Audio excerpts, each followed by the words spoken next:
Donc ce texte est l'introduction d'un discours de Victor Hugo à l'Assemblée législative pour la liberté de l'enseignement qui date de 1850. Il s'agissait pour vous de repérer les différents éléments dans ce discours de manière à prouver qu'il s'agissait tout d'abord d'un texte oral, puis que, comme tout texte argumentatif, il contenait à la fois un thème et une thèse qui est précisée ensuite par Victor Hugo lui-même.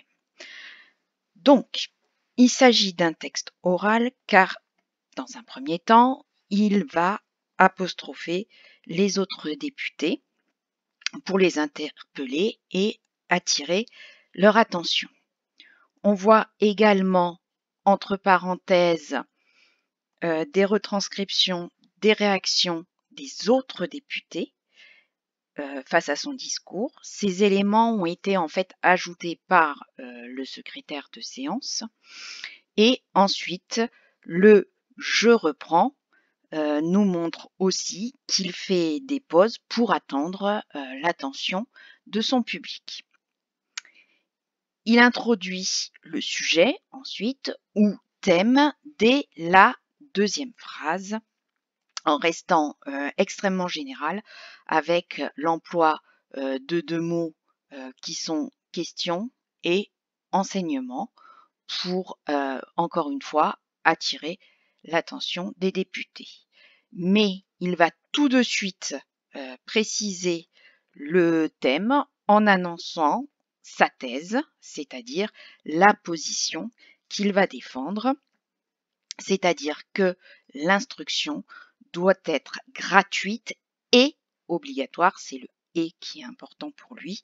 Il va répéter ces mots à plusieurs reprises afin de bien marteler cette thèse dans l'esprit des autres députés. Donc on le voit à plusieurs reprises répéter sa thèse qui est toujours la même et toujours reproduite de la même façon.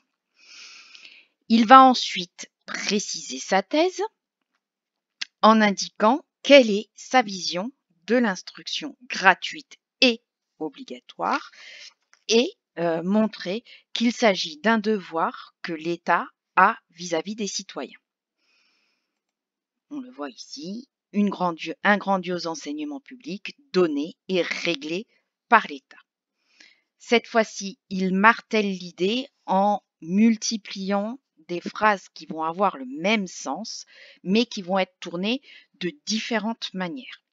Il va utiliser, par exemple, un système de double négation, pas une commune sans une école, pas une ville sans un collège, pas un chef-lieu sans une faculté, pour bien montrer cette obligation de l'État, puisque l'État est représenté par la commune, la ville, le chef-lieu.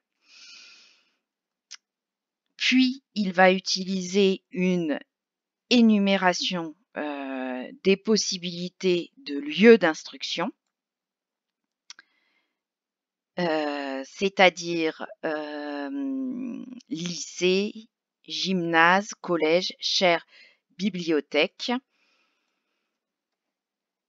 Et enfin, il va finir avec une phrase beaucoup plus synthétique, c'est-à-dire la dernière phrase de cette introduction, où il reprend cette idée de l'État, d'accord, qui est personnifiée puisqu'il a une main, et il va affirmer qu'il s'agit d'amener chaque citoyen à la connaissance, qui est ici comparée à la lumière dans la métaphore finale qui clôt son introduction.